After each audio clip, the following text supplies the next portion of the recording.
Welcome, everybody, to another everybody. You like that? You like how I did that? Welcome to another Buddycast episode. Today, I have my co-host, as per usual, Mr. Aaron Chase. Yo, introduce you. Did I tell you guys? Do you watch Battle Rap where there's a fucking host for King of the Dot? He's a host, but he always makes the rappers introduce themselves. It's the laziest host. Yeah, he's like, battler to my left, introduce yourself.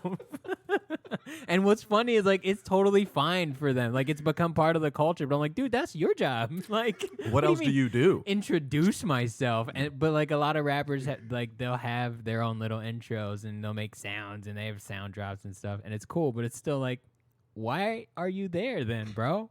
Like, introduce yourself.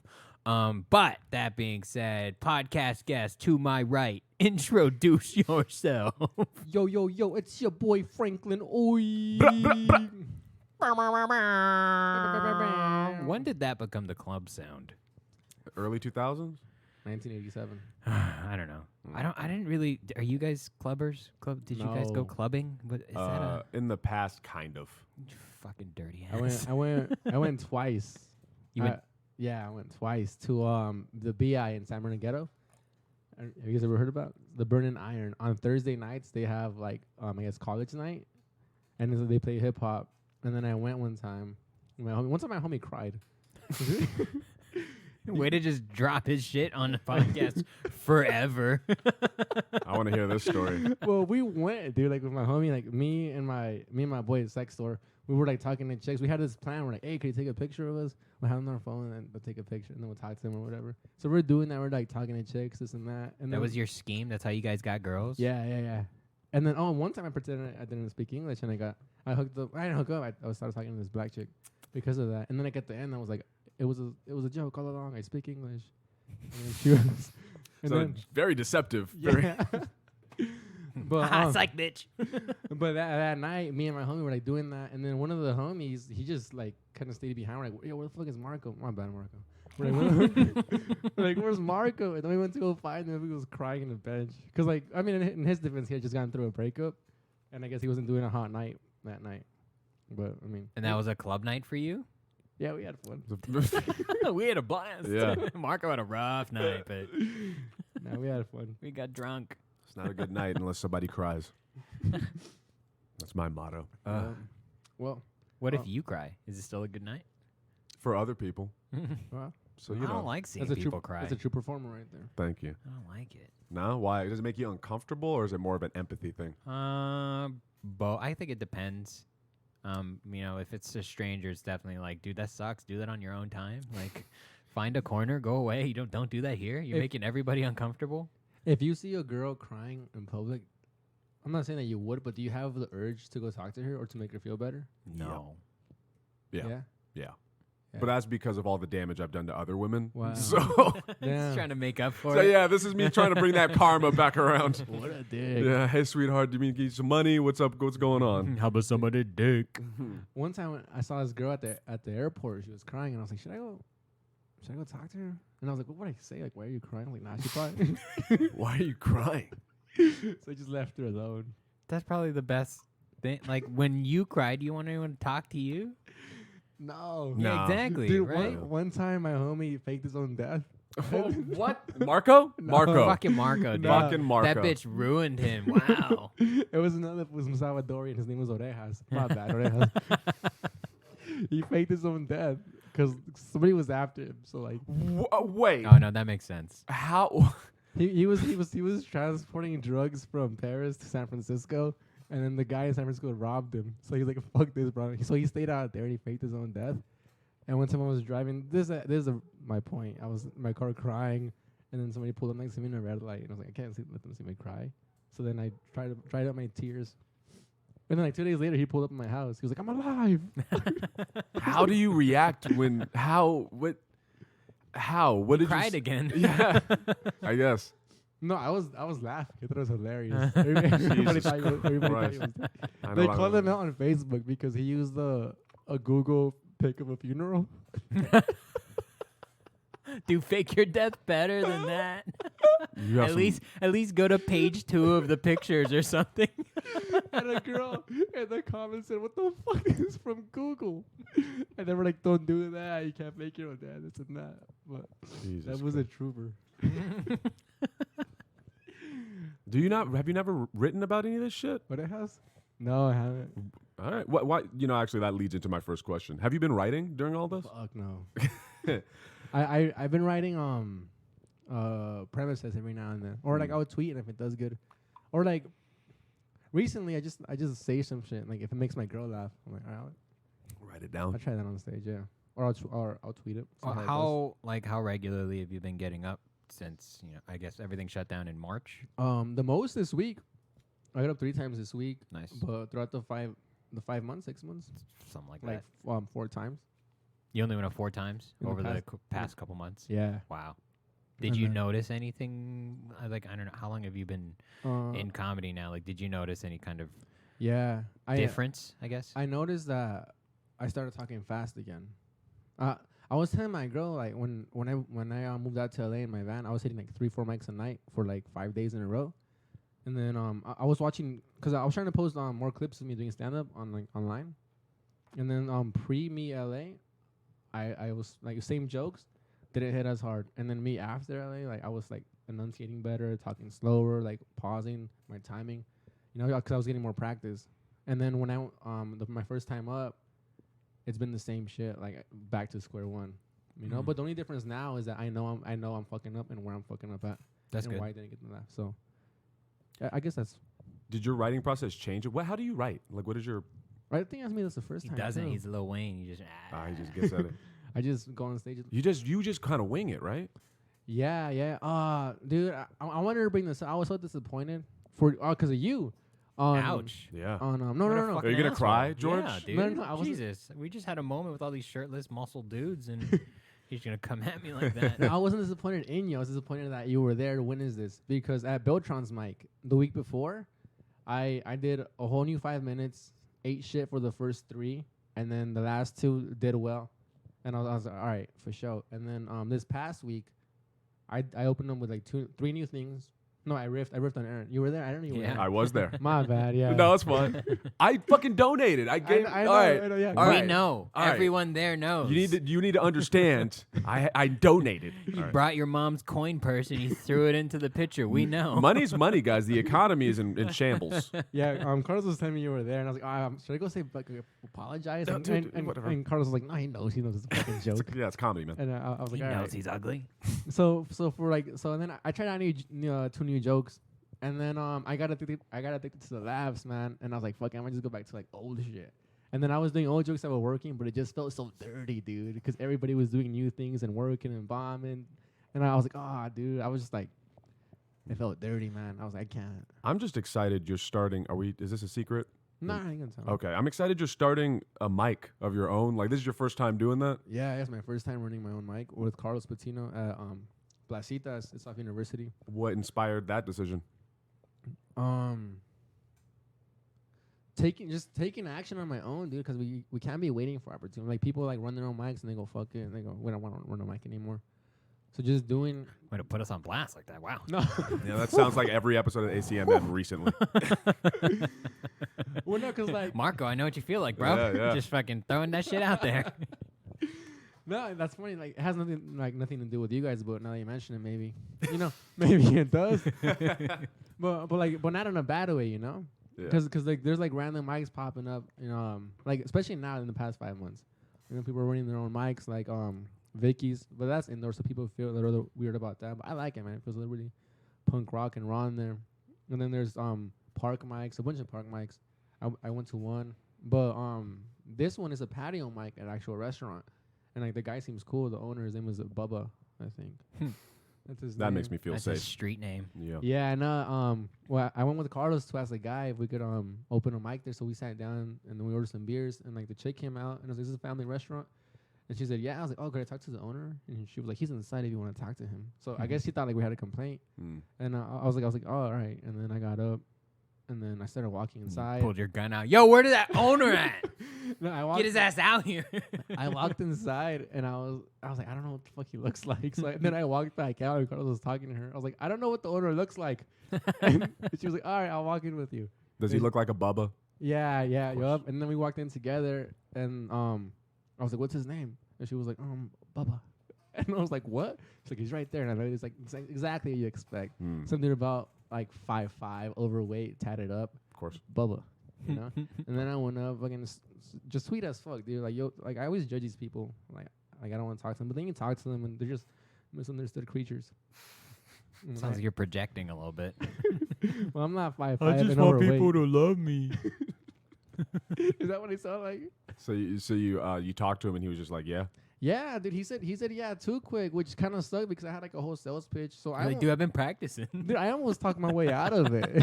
I almost fucking after he said yeah, I kept on trying to sell them on it. It was awkward. I was like, what? So all right, see ya.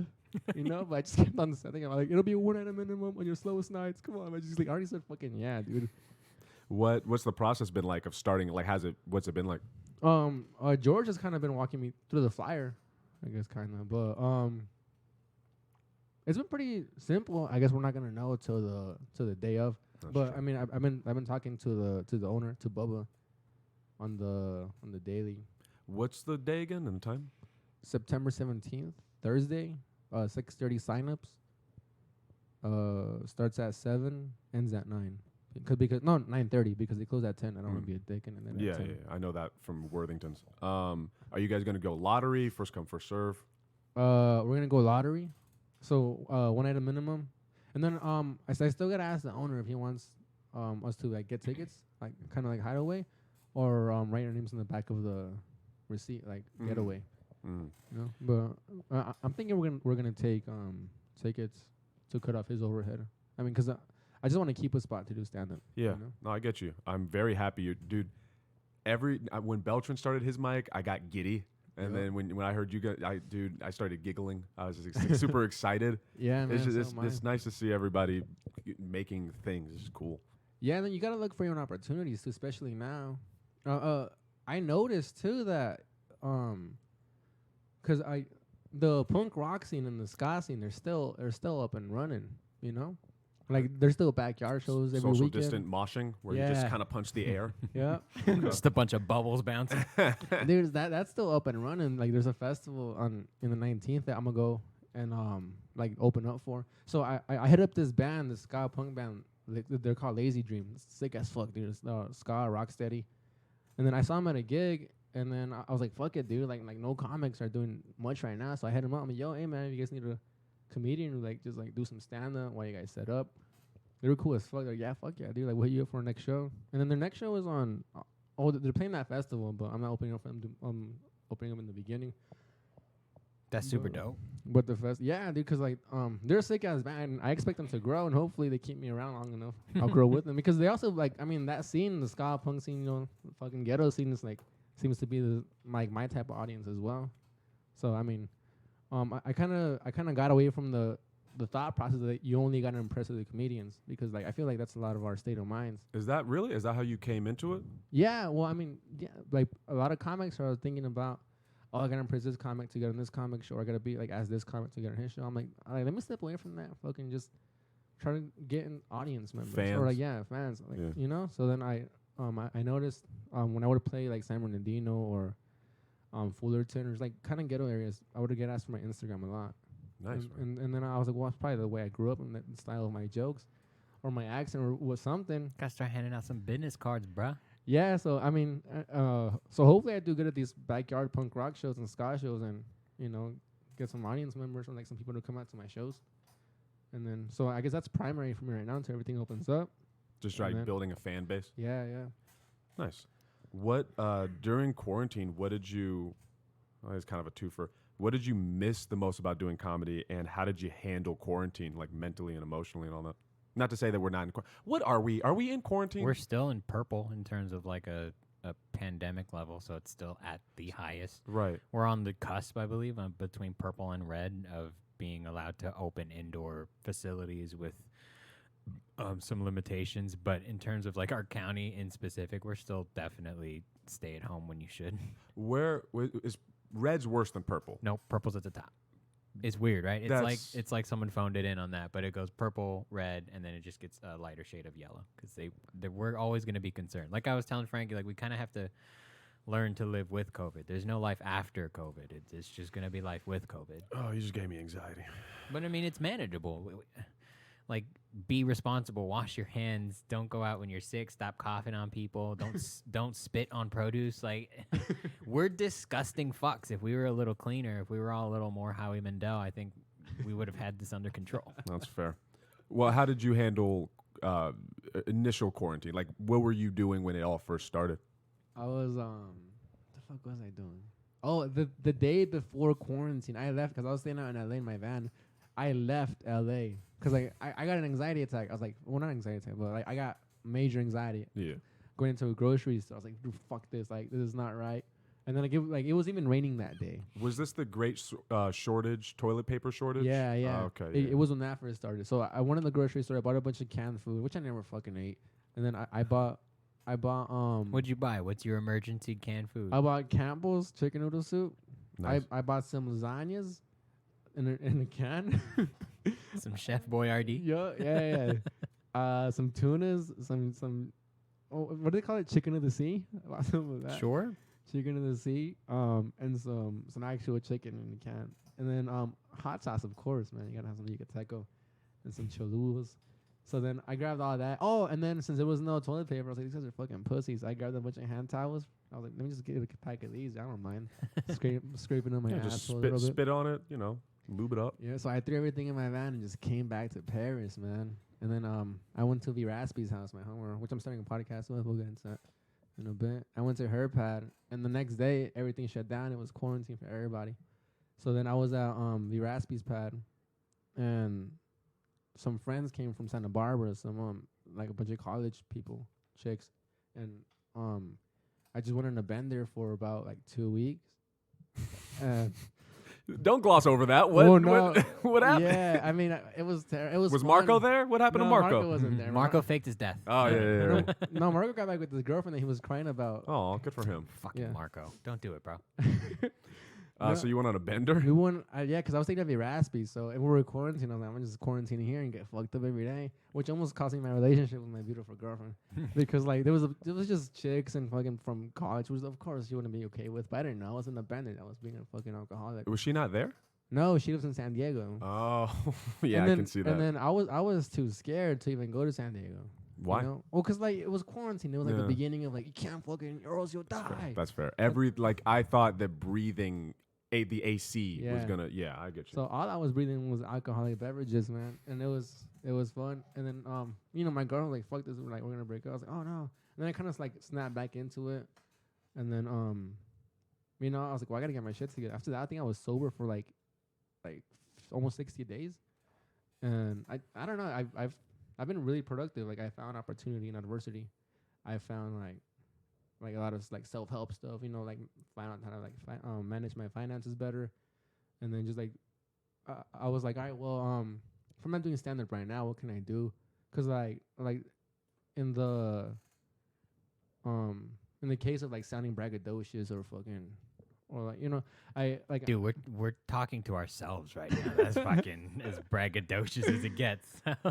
I feel like I'm like decent at stand-up. Like also I'm decent at stand-up. I'm in love with it, and I could like expand. I could expand on it once like everything. I don't opens think up. anyone disagrees with that. I think everyone thinks you're more than decent. I think that's general consensus. I agree.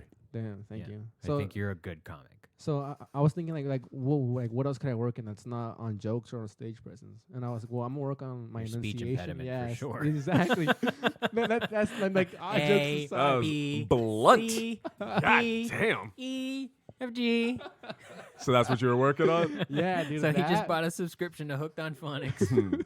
Yeah. that. No, I've been watching YouTube videos though, and then That's that- good though. I mean, taking an active role in fixing something that needs to be fixed. Yeah, dude. Like, how could I be funnier with things that's beyond the funny? I guess I've seen like a lot of comics get on that who I don't think are that funny, but like I don't. Hey knock, man, don't talk about me. but I don't knock the hustle, but they get like a bunch of like 6 shows and hook up with like bigger comics. I'm like, so what are they doing that are getting on that? Like, they're social. They're really social people. So I'm working on my social skills, reading books on that or audiobooks because I can't read. I mean, I can read. No, Hold on, let's. All right. So do we need to bring out one fish, two fish, red fish, blue fish? What are we doing? No, I can read it, but I get fucking bored after like the third line. I feel man. you. I'm like, no. So, but audiobooks, I can listen to audiobooks. Read and then zone out, and then you have to go back the chapter. Yeah, I know what you mean. That even happens with audiobooks. Yeah. I just pushing rewind. You go, rewind, huh? That was something that like I think that was when it came to that OG quarantine that really distinguished not even comics but people of how they handled it. I think there was like two types of people that were like, oh, I should probably work on some shit since I have nothing else to do, and then people that didn't and are losing their goddamn shit. That's really cool that you had that presence of mind to do that. Yeah, well, I mean, I think it was because of that bender. That's fair. You know? That's good. I mean, dude, I weighed 185 at some point. I was like, I can't fucking believe this shit. Yeah. So then I started the carnivore diet, and then I lost weight like that, dude, insane. And then I went down to like oily asshole of yours. Yes, dude. Oh, dude, you're pissing through your asshole the whole time. It's embarrassing. So hot, bro. Say it slower. I was pissing through my asshole. And so I dropped to 169, 170. I think right now I'm like at 175. But I started drinking again, so that's not healthy weight. But I'm trying to get back to 185, but like lean. White Claws don't count. Not really. They don't. Fucking. What do you predict is the future of like comedy in general, and then within the scene, specifically the IE scene? Like, what do you think is going to happen? Hey, before we go future though, I want to talk about. You said you're starting a couple podcasts. You've been an active little bird. No, During not this a couple. quarantine. That a couple podcasts. Or at least one. Yeah, right? one Right? with V Raspy. We recorded our first episode. The name of the podcast is called "Are You Calling Me a Racist?" Wait, do people know who V Raspy does? I think we do. Yeah, we should probably get some context to who this rapper sounding person is. All right, V Raspy's like my best friend from high school. Like we never fucked. Like This is a female, by the way. Yeah, she's a female. People always ask like, you guys like each other. No, we never fucked. I don't think we ever will. She's dope. She's cool. Yeah, and then I've been staying at her in high school. I would always stay at her pad and just get fucked up there. And then as we got older, I just stayed there. And then I got kicked out from my parents' house for whatever reason. We're cool now, but I stayed there. And then I moved out. And then I got in a van and went to LA. And then pandemic. She's your ride went or die. back. Yeah, went back to her pad, and then she's always there with open arms. What's your she's a homie. podcast about? What's it called? It's called "Are You Calling Me a Racist?" And like the name happened because her dog Shorty was barking at me, and I went, "What? Are you calling me a racist?" to her dog, and we just thought it was funny. We're like, "That's a good podcast name." And here we are. Yeah. What is it about? Nothing, bro. We just, I mean, cause like we just talk to each other, just like kill, like just like laugh at each other's shit. And then I'm like, bro, well, I know like you have a real job, but I don't. Let's fucking capitalize on this if we can. 10 years from now, get a sponsor for $10. It'll be cool. Yeah. So, Yeah, those like Aaron and I agree like that the money that the very little money you'd walk away from like a Hideaway show, you're like, dude, this is the best $10 I ever made in my life, bro. So good. Yeah. This is amazing. I can Yeah. pay my bills with this. You can't, but it feels like you can. Yeah. oh, by the way, Aaron, just congrats, bro, on your success recently, man. You're fucking street stand up. Oh. You're Yeah. just like you're the NPR shit. You're doing a bunch of cool shit, man. Thank you. really- You know when you were like, I don't think I had a bender, but I had a wake up, like oh fuck, like this is real. When I found out about quarantine, I was at a friend's place, and this is very hard to put the whole context together, but she lives with a lady who's older and crazy, and Cool. I won't say her name, but Sorry. it's fine. But I was like high. I was like really high, and the lady was trying to feed me Brussels sprouts, and I was like having a panic. It was a whole thing. I was having a panic attack while she was trying to feed me Brussels sprouts, and then she was like, "By the way, we're going on lockdown," and I was like, I freaked the fuck out, and my friend Starts nail gunning the door shut. You're stuck here now, Aaron. Dude, it might as well have been that in my head. Like, I lost my shit. That was how I found out about lockdown. Where she was like, yeah, my son is in the military, and he says we're going on lockdown. Damn. And she was just totally fine, feeding me Brussels sprouts, smiling. Before the quarantine? Yeah, right before. All right. And it just freaked me out. Everything was terrifying. And then eventually this calm happened where everybody, like once it was locked down and we weren't doing anything, it was just like, all right, well, I guess I better work on something. Yeah. And Yeah, man, I did the same thing that you did of like, let me figure out what are my holes? What do I need to focus on? Yeah. But thank you. It's been weird, like surreal. Yeah. It's exciting. Well, I mean, it's tight, man. I feel like you're full throttle on it. You know, I'm still working my way to that. Yeah, well, I think I don't know. I think you'll get the fact that you were willing to get in a fucking van and just live in LA in a van. I think I have full confidence that you're gonna be successful at this. I have full confidence a lot of people in our scene can pull this off. Yeah, dude, that's what I was. Dude, like when I got on Kill Tony during the interview part, like before that, I would always say to myself, like, dude, if I get on this fucking show by any chance, I'm a like shout out the IE scene. Like, that's all I care about. My dumbass completely because when you're up there, you're just like. Yeah, you're so nervous. You got to focus on yourself. That was something I learned in quarantine. Actually, was that it's okay to like just focus on you. Yeah, which feels obvious, but everybody has to learn things. Dude, but the Riverside was getting slept on nasty, dude. Because I would go out to different scenes, but bro, like I don't know if it's because it's my homies or not. But every time I see like a Riverside, who just dip out to like a different scene, to a different show, they would always do the best, or really good. Yeah. Like younger dudes. I think this actually does then lean into my earlier question. Are you psychic? Are you Raven? Shit. Wait, are we talking about Raven from Teen Titans? No, Raven. No, that's so Raven, bro. But when is Raven from Teen Titans psychic? She's telepathic. What would be is psychic is predicting the future, telepathic is reading minds? Yes. Okay. I am neither. Okay, so yeah, for the prediction of the future for comedy, and what do you think is gonna happen with this scene now that it's being rebuilt in this new fashion? Honestly, dude, I think that depends on you guys. All right, I'm listening. On what you guys That's the do, saddest man. thing you said all day long. Well, no. Well, dude, because I mean, I'm running this mic, but once I see an opportunity, I'm out. You know what I mean? Opportunity, like for the buddy system to do shit. Yeah, like, dude, I was telling Carlos, like, hey man, like I'm running this shit, but like once everything opens up, I'm gonna fuck off. I'm back in the van and I'm going wherever the shit, like where everything is going down.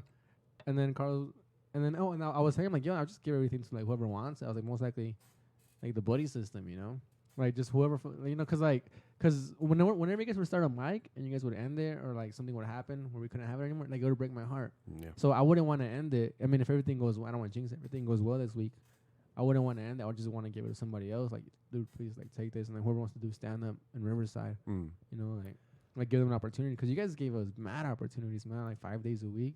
Thank you. That was tight, dude. And like it's like I admire you guys for that a lot. Thank you.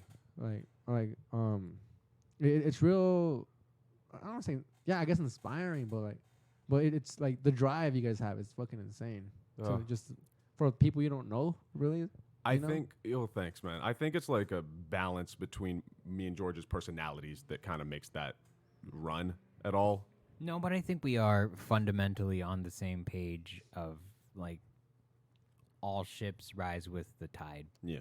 Like that's when it comes down to it, like you just make good performers and your scene will thrive. And I mean, I'm not taking any credit because you said it yourself, Riverside has a lot of talent. There's a lot of talented people in and around, downtown Riverside. And what we said is true now. Like the scene is now sustaining itself. Like we didn't start anything. Joe started his own mic. You guys started your own mic. Like we cultivated the talent and now fucking just be good. Like Mike Gonzalez would treat his shows the same way of like, if they're going to come to this mic, they're going to be trained how to behave themselves at a show. He's like, I'm going to give you music. I'm going to give you time. And, that's what I really respect about him because there is an etiquette to this.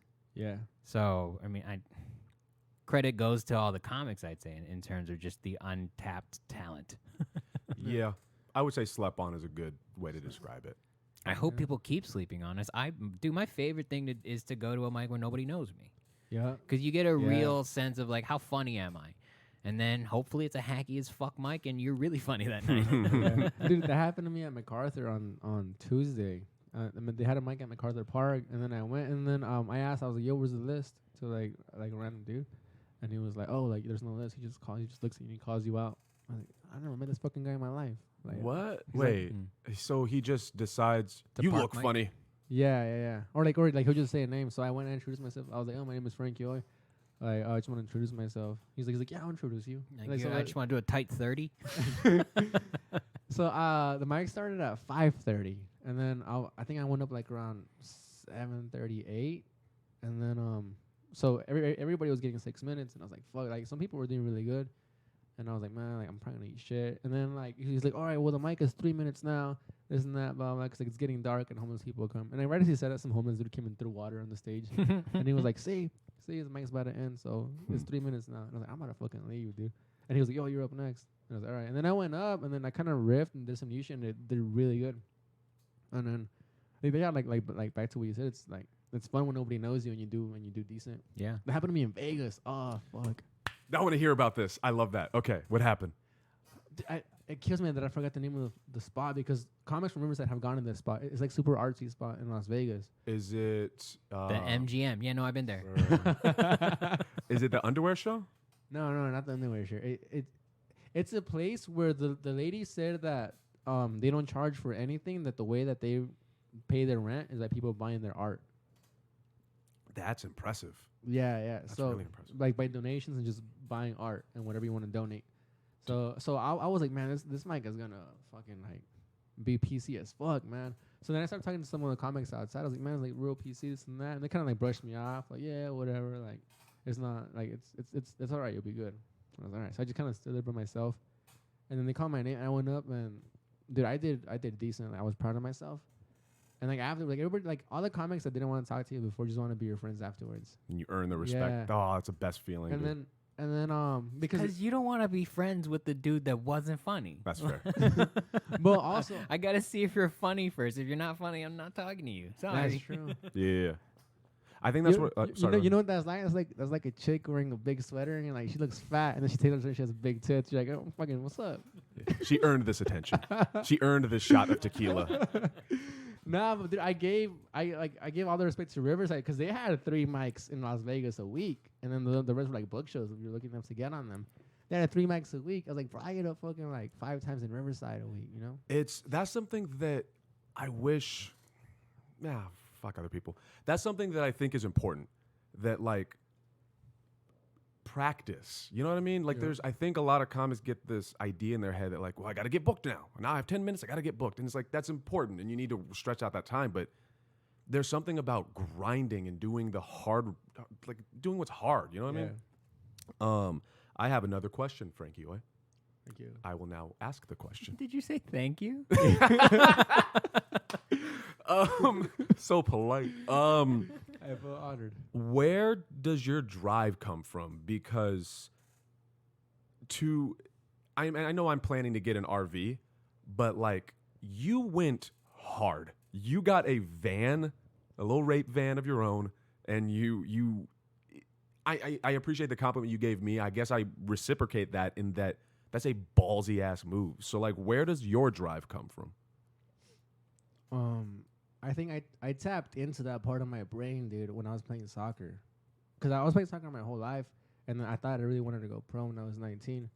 So I was like, well, it's either fucking now or never, dude. So I was working at Ross, the warehouse, for like 8 hours. I was like, it's now or never, man. Like, fucking nobody goes pro when they're 22.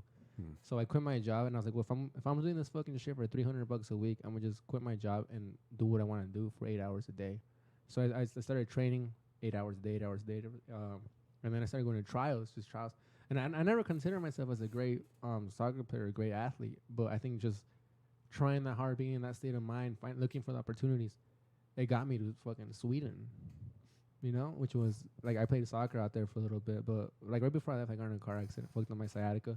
But, like, it got me out there. And then, like, my back started getting inflated. So I got Still cranking out, like, 7-minute miles, though. So, like, you're out of your mind. Yeah, we'll talk about that in a bit. Yeah, man. So and then they were like, well, I mean, if you're hurt, then we can't pay you to play out here. And I was like, all right, well, I'm going back. And then I came back. I guess I don't know if it was depression, man, because I didn't actively feel sad, but I was drinking more than usual. You know, like from going from like being like an athlete from playing semi-pro in Europe to coming over here and just being like lost a bunch of weight, just being straight up alcoholic. And then I was like, let me do stand up again, because I always wanted to do stand up. Like even when I was doing soccer, I was like, how can I fit stand up into this before my first open mic? then I started doing stand up, and I was like, well, after my first week, and I was like, I think I did good for like my first 3 times. You know, I was like, well, I'm already decent at this. Like, I'm not gonna. It was probably hacky, or I was probably just never there, probably laughing at me. But it gave me an ego boost, right? Yeah. So I was like, if I'm gonna be successful at this, I better tap into that part of my mind where I was at when I went to soccer, where I tapped in way too late in life. Dude, sports, I think it's really healthy for kids to play sports when they're younger, to learn like how to grit and how to get through shit. Did you watch Last Dance? Michael B. Jordan. I watched the first 2. Michael B. You know, Jordan. with Michael B. Jordan playing Michael Jordan, you know? I watched the first 2 episodes, and then I was drinking when I was watching them, and I was like, I can't watch it because I want to do push-ups and I want to go for a run now. Right. Okay. Yeah. So like, for me, when I see other people that are good at something that I can't do, or are grinding at something, I'm like, fuck, I need to catch up. Yeah. It's like this weird competitive. I don't know where the line is. I don't know for you, since you played semi-pro. Yeah. That's fucking crazy, by the way. But you played semi-pro. Well, it was 3rd division, so I don't know what that means. Man it stuff. was like 3rd, 2nd, and then you're pro. Yeah, that's still crazy to me. I could not do what you. I sucked. I was just fast. Yeah. Either way, like, where do you think that line is between healthy competition and you're being an asshole, and you're like it's not okay? I'm too shy to be an asshole, you know. Mm. So for me, it's just within myself. I feel like, well, although I do gotta say, in at Solorio's, you were like, I'm gonna bury you. You told me that. Did I say that? Yeah. That seems really dickish. Yeah. So I was getting ready for my set in the back, and you're I'm gonna fucking bury you. And I was like getting ready for like, can I do 10? Can I do 10? You're like, I'm gonna fucking bury you. And that boosted me. I was like, all right, bro. Fucking. So then I went on stage like super conscious of my jokes, and then you say you didn't. I have the fucking video. You lit me at 11 minutes and a half. So I closed with a new joke because I did my closer. Like, I was like, dude, like, I went too fast. And you were like, I lit you at 10. But I closed my closer, and then I was like, I still haven't got the light. So I started a whole new joke and fucking ended so weak. Because it was like a story with no ending. It just kept on talking up there. I mean, when it's not a mic, your time is malleable. You know, I figured I didn't want to start the time until I knew you were starting your set. Yeah. And you danced around, and rightfully so. I mean, you read the room, and I think you killed it that night, if I remember correctly. Yeah, I had fun, man. It was fun. So you got lit when was appropriate, and you had a good set. So I know. You know. I was right. You're welcome. What are you trying to say right now? You lit me when it was appropriate, when I was losing laughs because I was doing a new joke that I had only done twice before. I was getting no laughs. So, okay, I'm glad that do you think that's that mentality that drove me? I'm glad that you understood that I don't mean that in it's not like you said that and I went to my friends like, what a dick. Well, I think people people misinterpret stuff like that.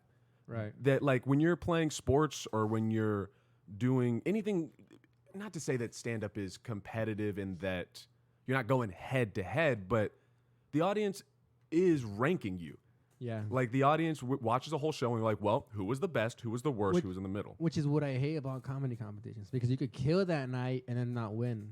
So you're like, I did good, and you could just leave it with a good feeling, and then you lose. What the fuck? I disagree. I think a bare bones comedy competition where it's structured in the sense of everybody participates, but everybody has to just name their 3 favorite comics, not in any particular order, not 1, 2, or 3. Just, hey, pick 3 that you enjoyed the most, and whoever gets the most wins. And I think that's the most fair way to do it, because every room is different, every audience is different, and you have to adapt to the situation. So, in a sense of like, how do you rate comedy? It's not necessarily how do you rate comedy. It's like, who did comedy the best that night.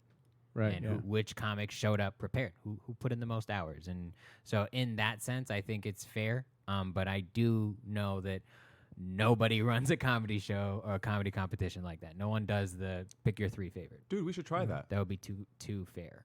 There's too many favorites. We would have to be not involved somehow. That's fair. Yeah. I can see that. Because I would pick myself and Frankie. Who do you think pushes you the most? Like, who in comedy? Who's your partner in crime in comedy? You'd say David Goggins. Gotcha. You just bring up a video of him. Stay hard, bitch, and then you get on stage. All right. In comedy, Well, I hang out with Carlos. I mean, I talk to Carlos the most probably, but I don't say he pushes me. You know, like I love him. He's my Because you friend. think you're funnier than him? No. No, it's okay. You can You say know it. you're You can funnier say than it. him. You, can No. say it. You hear that, Carlos? He's nodding yes. So He's hard gonna right bury now. you, Carlos. Carlos Cantino. Oh, hold up. Going back, because I'll get back to that. Please remind me. Mhm. But going back to that, to starting our own open mic. So we drove to another bar before we went to Placitas. We went to this place called Racers Pub. I don't know if you've ever heard of it. I know where that is. Yeah, we didn't know what it was, and then we fucking we went and it looked busy, and then I was thinking like, fuck, I don't think we should go in, man. He was like, wow, they're busy. They have like I want to go to a spot. Now's not the time to yeah, talk to them. I want to go to a spot that's not busy, especially because like that means we have leverage because we can offer them business. Like this spot looks like they're popping, and then we're like, fuck it. So we just sat in the driveway for a bit. We went to the smoke shop next door, and then I asked the owner of the smoke shop. I was like, yo, is it always busy? He was like, oh, it's pretty busy sometimes, but like not always this busy. So I was like, fuck it, Carlos, like let's go see what's up. And then we walked, just a bunch of like chicks in bikinis. It's like Hooters on steroids. And I was so we went and we stood there for a little bit. And I was like, Carlos, I was like, should we wait? Should we ask for the odor? And Carlos didn't say anything, and I was like, all right, let's just go. And then we Carlos is left. like, I'm like, I'm supposed to be here. Yeah, dude. And then we left. And Carlos was like, yeah, man, I got a wife. I don't think she would let me run a mic here. His wife come in, grab him by the ear, smack him with the newspaper. Jesus. Yeah. The question before was it like the drive? Shit? Who pushes you? Like I use George and Will as an example of like every time I'm around them or I see them or whatever, this is I guess pre-COVID, but when we would perform and stuff, there would be times or days where they would do really well and I would do poorly, and I would be like, fuck, and I need to get better. Like who for you pushes you? Honestly, dude, I think it's just the comic that goes up before me. Oh. You know, because I always like leave the area when the comic goes up before me. I walk away, and if I could hear the laughs from where I'm standing, like outside or like a couple feet away, then I'm like, all right, well, I gotta fucking bring it. And then I hype myself up. I jump around a little bit, like I pretend like I'm going to fight, and then I go up and just act like a dumbass, which is hilarious, by the way. You know, like on the way to a mic, I'll be listening to rap music, just get pumping myself up, and then I fucking go and just act the fool. It's funny because like you really do that moment before you hit the stage. You feel that flight or fight response, Yeah. and it's like your body doesn't know that you're not gonna fight right now, Yeah. but it feels like it. Yeah, I love it, man. I love it. It's great. Dude, and then when you were saying about the van, my homie Colin Shoemaker, he's not doing stand-up, right? He fucking crazy conspiracy theory, dude. Like, QAnon? QAnon? What's that? I'll tell you, it's a whole thing. My homie Colin Shoemaker, he drove from North Dakota in his Honda Civic to LA to do stand-up, and his Honda Civic broke down in the next state. And I think he called like somebody to let him borrow money to fix whatever was done, and then he just got back in and fixed it and just kept on driving all the way to LA. And I was like, that's insane. Like that like even though he moved to LA to do stand up, I think it was like his third mic in LA. Like that pushed me. I was like, bro, like this fool wants it. I was like, I gotta fucking want it as bad as he wants it. If he did all that, and then a month later got the van, this and that, just fucking, you know, like I got inspired by him, even though like he was like I was 2 years in, he was like fucking a week in. Yeah. Like it inspired me, man, to like just to go as hard as he was. I was like I gotta be the one going. Yeah, I think that's the healthy response to whatever that feeling is. I feel like that feeling can turn dark, and it has. I don't know for you, but that feeling's turned very dark for me. Right. That competitive, like. I think the way it turns dark is when you see it and you hope that they do bad rather than you you try to improve. Well, don't get me wrong. I still get happy when people do bad. There's nothing like a fresh bomb that you get to watch. I love it, man. I love bombs. That's I love fair. when people bomb, especially my friends. It's great. But I mean, like just because they bomb doesn't mean I hope they don't make it. You know, right? what I mean? It's not malicious. It's Yeah. like, haha, you fucked up. Yeah, and then right. and then if I do good, I get to talk shit on them after the mic. Yeah. Especially at Jay, that bitch, that fat fuck. You know, dude. I was meeting up with Jay. But I hit up Carlos. Carlos hit me up. Like, let's go get some beers. I was like, hit up. I forgot Jay's name. I was like, hit up. What's his name? I was like, what the fuck is his name? I was like, he's tall. He's fat. He's balding. He's depressed. And Carlos was like, Jay. I was like, yeah. Hit up Jay. And then we fucking. How's he doing? I haven't talked to him in a long. I hung out with him. I saw him the other day at Best Buy. I want to go buy Tony Hawk's Pro Skater. Best Buy still exists. Yeah. Yeah. Oh, good for them. he was there, and then he's cool, man. I asked him who's gonna go to the mic, and then he was like, I wasn't invited. I was like, you fucking idiot. It's a mic. Yeah, I don't know. He's been. Well, I mean, technically, you haven't anned it yet. This is your first real. no, to Joe, announcement, to right? Beltron's. Oh. But he was he's been doing a lot of gaming shit and voiceovers. What Oh, he's been is into. he dropping out of stand up, focusing more on that? I don't know. He's been writing skits. He said. Well, good for That him. lying piece of shit. Yeah, I didn't really spend it nearly as much time writing as I thought I was going to. Yeah. So, like, I don't think I really buckled down till like 2 weeks ago. Like, I have other things I'm working on, but in terms of like writing new jokes, I didn't really have that drive to write new jokes You did good at until Beltron's. recently. Ugh. Okay. Yeah. Oh, come on, man. You did well. I did okay. All right. It was, but like, I didn't feel like there was any rust I needed to shake off. But it felt Yeah. like I was saying to Will, like it felt like waking up in the morning. Yeah. Just- How'd you feel? Is that? Yeah, that was my first time back since lockdown. So fine. I had a good time. I missed it. I know where I had missteps, but it was that, like, the fact that now I know that what did work, I can't do again, and I have to come back with new material now. Like, I can't do those jokes again there with the same people. It's- Yeah. Dude, that's what I'm saying. The week before, I did all new stuff, and then like that's all I had, because like it was like what I wrote down. And the next time I was there, I was like, I can't say the stuff I said last week. Yeah. So I went with like old jokes from fucking before quarantine, and then like you were there. I was like, oh, he's gonna think I haven't been writing. Not having a mic every night really, it puts pressure on that one Yes, night. yeah. It feels like this is all or nothing. This is Yeah. game. This is what we play for. I kind of like it. Really? I like the pressure. Mm. Yeah, it reminds me of like when I first started stand up. Yeah, for sure. Like when I would only do it once a week at Flappers. Yeah. And it's like, oh, these 3 minutes fucking count, huh? Yeah. Shit, I've I been can't just dick in around. the parking lot, just writing premises that'll hopefully fill up with 3 minutes.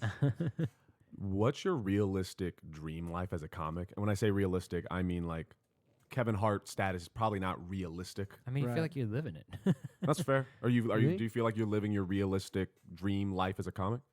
I'm working towards it, man. Well, what the fuck, stupid ass, we all are. But by 40, I want to be like a theater comic. Like just like something, not saying like playing theaters. What was that? Do y'all not feel an earthquake?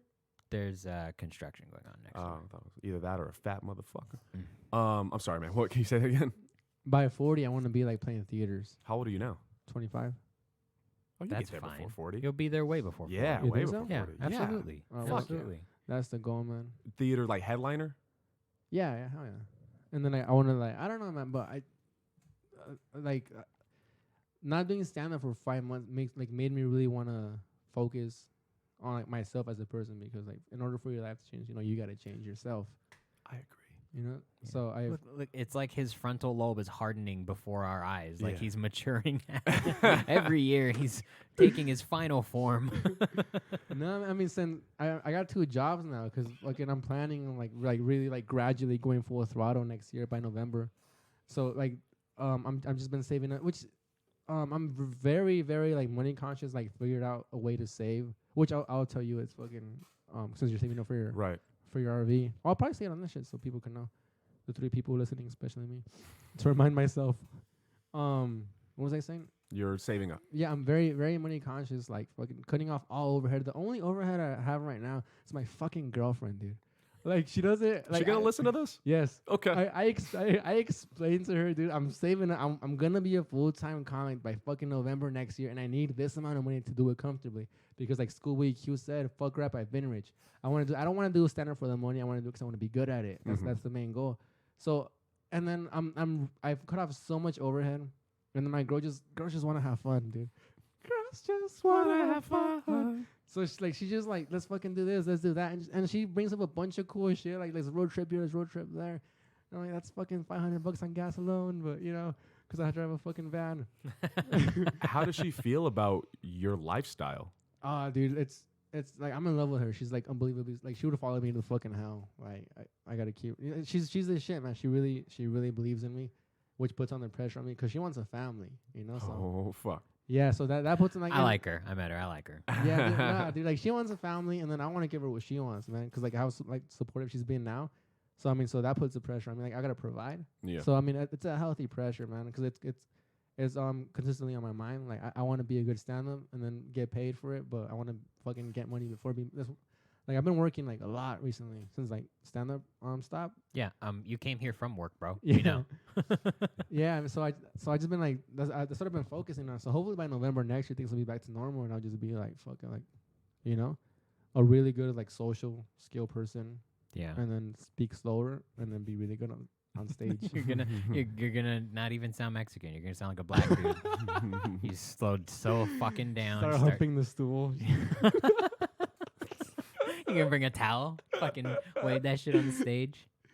Come out with a do-rag. We're just making fun of Aaron now. I'm not bad. Is that my style? No. Am I a def cam? Do I come out? What's up, motherfuckers? Is that what I'm I do? scared of you, motherfuckers. It's not that you haven't. Like, What? I think I asked this last episode, and I actually like this question.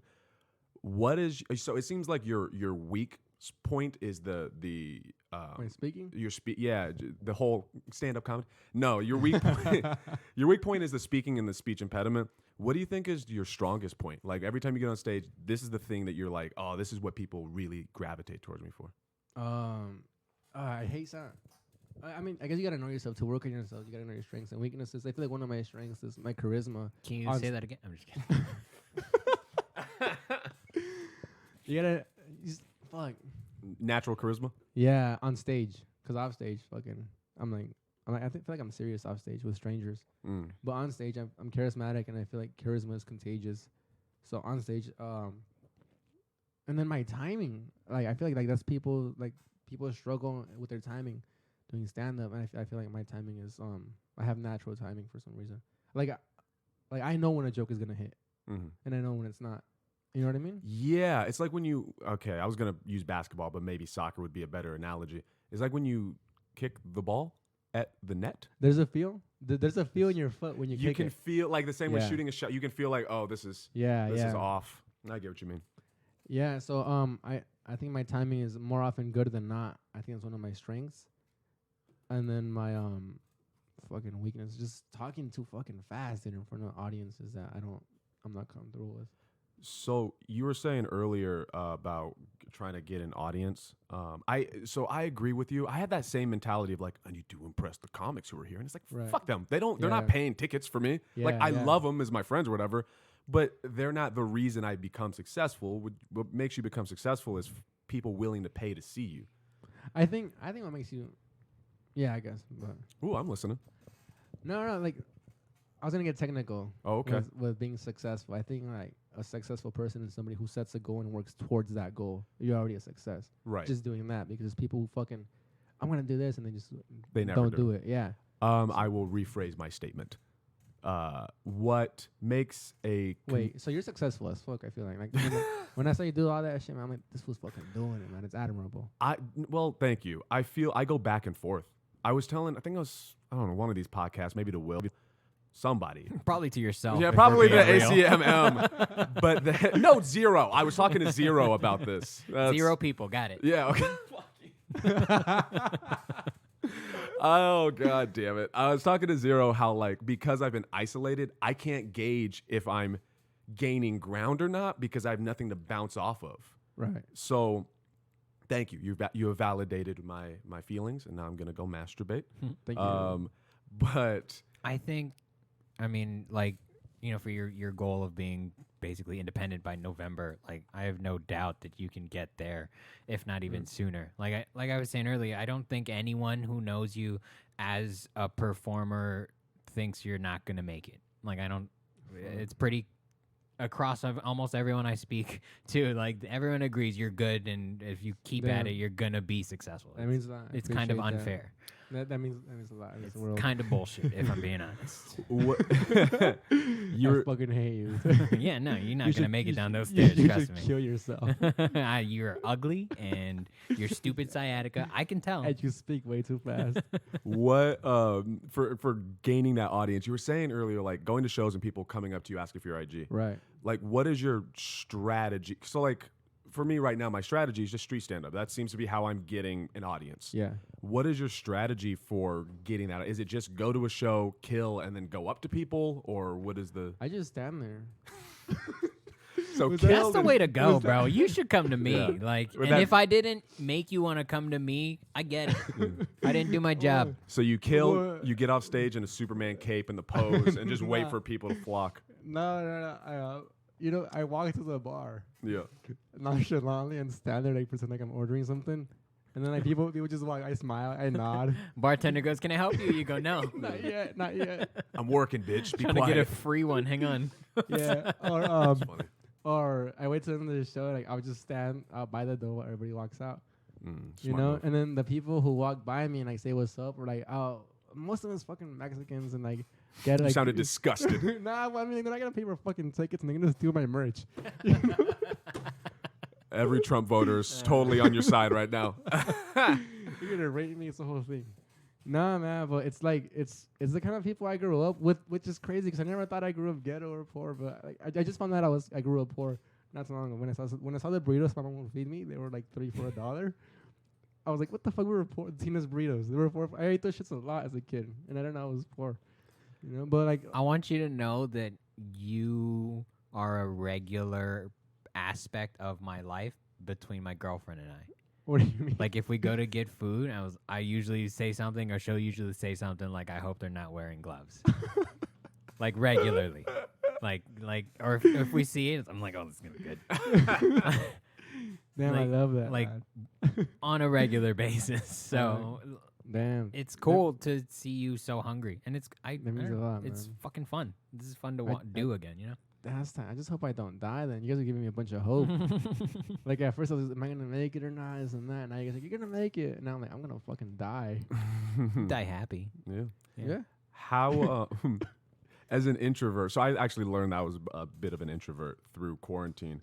As an introvert, how do you handle, for lack of a better word, fans? When people come up to you and they're like, I want your IG, I really like what you do. How do you handle that just as an introvert? Like, what do you mean? What do I say? Yeah, what do you say? How does it make you feel? How do you interact with people so it doesn't get weird? I think it normally goes like, they go, oh, like you're funny as fuck, and I go, what? No way. Like I can't believe it. Yeah. And then they ask me for my IG. Even though deep down you go, duh. Yeah. Nah, it's just. I mean, as an intro, I don't know. Like internally, just I'm like a fucking human. It boosts my ego. Yeah. But I'm like, fuck yeah. And then I try to not talk to them for that long, because then I can't be funny on the spot to strangers. And then I feel like I'm talking too fast, and then I start asking questions that I shouldn't, you know, or like I start answering their questions way too fast, or I don't know what. So I go, fuck yeah, man, thanks. Well, and then I try to find a friend, you know, kind of like when you're swimming and you don't know how to swim and you're looking for the rope to grab onto. Right. Find As- the coach, you grab his neck. Fucking Yeah. Yeah, I get As you. if, oh, you know, that's a perfect analogy, man. You're like you're about to jump into the pool. You know, that's you doing stand up. Mm. And then you jump in and you find out it's really deep, and as people liking you, you go, fuck this, and you go back to the stage, you just hold on. I get That's you. that's me. Like I don't want them to know me, because then they're gonna be like, this guy's fucking some shy ass motherfucker, and he's not funny. I hold on, let me write this down so I know how to. So you know how to spell. Yeah. It's so weird. Read. You know who I fucking missing? Nick Laney, dude. And then I haven't laughed that hard at one of his jokes in the Taco Bell joke, Dude, Nick Laney has gotten better. dude. And like it shows. Bro, that Taco Bell, bro. Me and Carlos were talking about it on the way home. Like It's I funny. was fucking dying. Yeah. Yeah, laughing. I that's a good couldn't- joke. He's so much more confident now. Yeah. Yeah, it's Really? awesome. He seems like normal Nick. Nah, he's leather jacket Nick now. Oh shit. Dude, Yeah. I was saying Carlos, I was like, bro, he fucking did it. He's like, well, like he's Rodney Dangerfield. Like, He's he's fucking- doing it. He's doing it. Nah, Nick is great. It is nice to see. It's nice to see people again. Yeah. I'm really proud of just the comedy industry as a whole, and like you can really see how hungry the performers are for their own craft. man. And that's why I felt so dirty doing old jokes, man. I was the only one. I don't think you should. Like I felt. it's only because it's fresh now. Like everyone feels like they need to do new shit, but that's part of comedy too. Is going over your old shit. Yeah, 'cause You know? I was watching the video of me, and then I fumbled one of my jokes, and I was like, well, maybe it's not that bad that I did an old joke, 'cause I kind of fumbled it, and I should have said it better. And then like, especially like opening up for like, or like doing like music shows, I'm gonna do old shit because I'm gonna be doing stand up while they get ready. Yeah. You know, so that Fucking you booked yourself for a hell gig. yeah, dude, so who knows how long it's gonna take? And hopefully Hey, it can goes I well. just tell jokes while you sound check? That's literally what I said, dude. Why you set up? Well, have fun.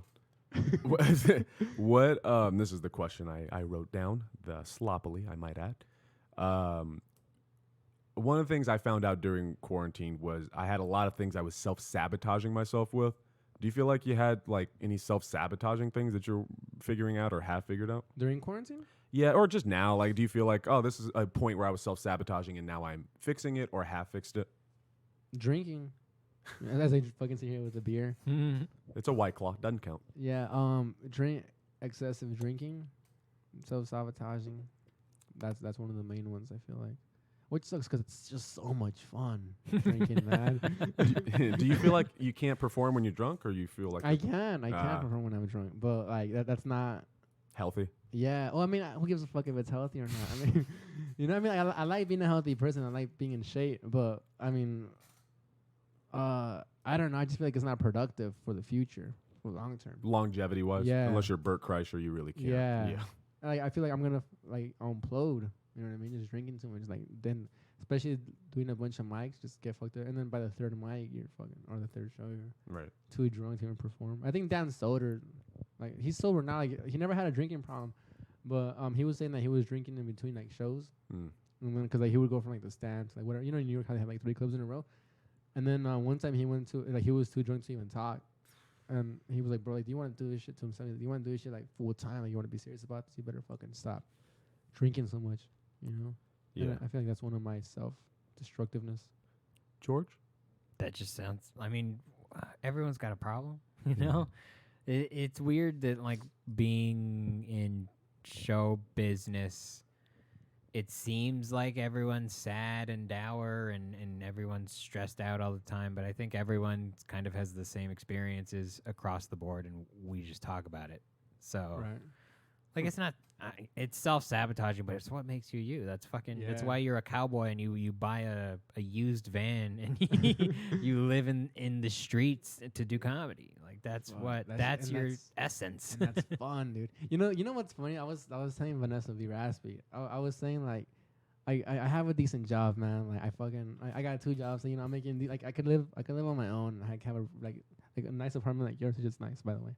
I could have like a nice apartment, but I'm sleeping on your couch, and when I'm not, I'm in a van in the middle of nowhere. And I'm like, you know what's funny? I'm gonna fucking, like, once I have an audience, I'm gonna be like, I used to sleep on couches when I was coming up. I used to be in a van. Yeah. Like, little do they know, fucking, like, I could have. Like, I had 80 grand in the bank, though. I could have, you know. That's I love pretending to be poor. I don't think you're ever gonna stop sleeping in your van, bro. I love it, dude. That's something it feels like a lot of like the audience doesn't get the grind part of it. Yeah. Like I've met people that are like, well, yeah, no, if you're funny, you're funny, and then you go do a Netflix special. And it's like, nah, man. I'm hoping that through all of this, the real like comedy fans get to understand what kind of grind is necessary to be funny and make jokes. Like, you as an audience member, if you were at Joe's thing, what you saw was 15 people take time out of their Wednesday night to bare their soul for 5 minutes, and that's a different level of respect, especially when it's not at a bar. It's not they came to the middle of nowhere to do their thing, and I think that's gonna give us a lot of clout with the audience. I hope because and you know, along the lines of that, like how fucking annoying are comedians, dude? To do open mic at a park, bro, go fuck. Like we're so egotistical. Yeah, like we're these misunderstood souls and this and that. And then we're at a park yelling at fucking dad carrying a kid on a stroller, just talking shit, hoping to be funny. I feel like you're talking about me specifically. Oh yeah, because I'm like my. He doesn't even go to a park. No, I go on the street. He just parks, dude. The level of people I have pissed off, I can't even imagine, bro. But your wittiness level is gonna fucking go through the roof with that at a club. I actually changed my style is more like yours now. What do you mean? Of writing.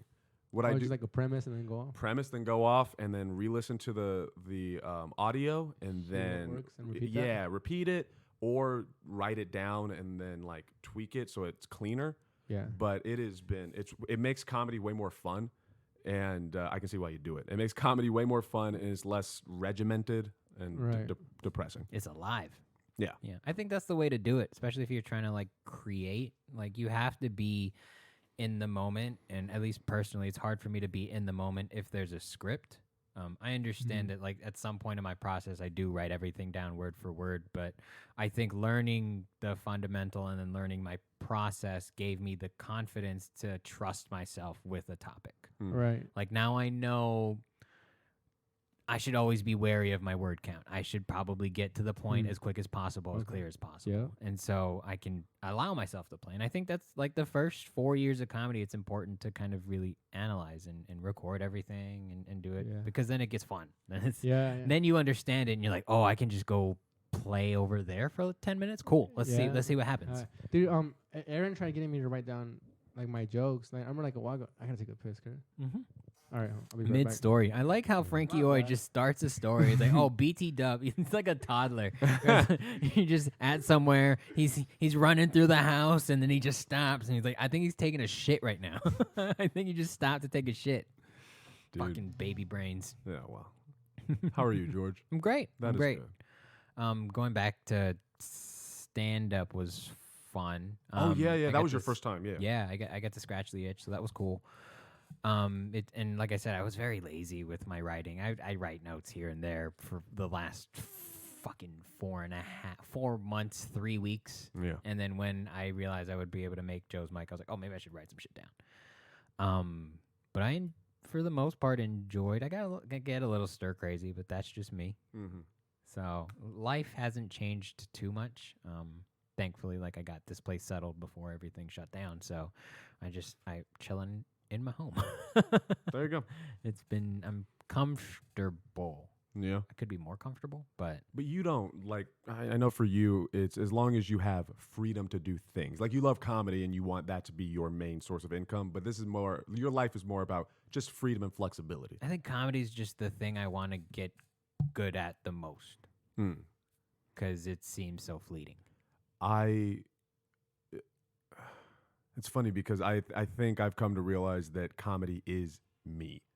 Like I like doing. We were talking about this earlier. I'm glad that I can do music or other things, but I'm also realizing like no, I'm a comic. That's all I can do. Yeah, I mean that might be me too. I would be lying if I said that like I don't feel like funny's my core. Like if I have one core, it's definitely funny, and everything kind of branches off of that. You know, it like being funny in school gives you that verbal confidence of like no one's gonna really fuck with me. You know? Right. Everyone kind of likes me, and if they don't like me, I can make it so everyone else hates you. Yeah. That's kind of implied when you're funny, and I was fat as well, so it's like if you do fuck with me, I'm probably just gonna sit on you and then punch you in the face. Like I was like 5 feet tall, but I was a fucking butterbean, so.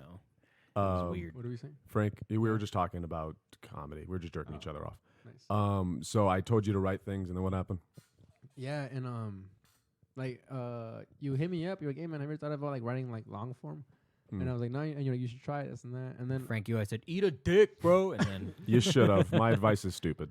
No, and then I tried it. You told me to write my best joke like long form and this and that, and like you'll see like where the fat is at, this and that. But and then I was like, all right, for sure. So I went up on stage at the Getaway with one of my best jokes. This is not gonna go well. I wrote it down, bro. It threw off my fucking timing. Yeah. So much.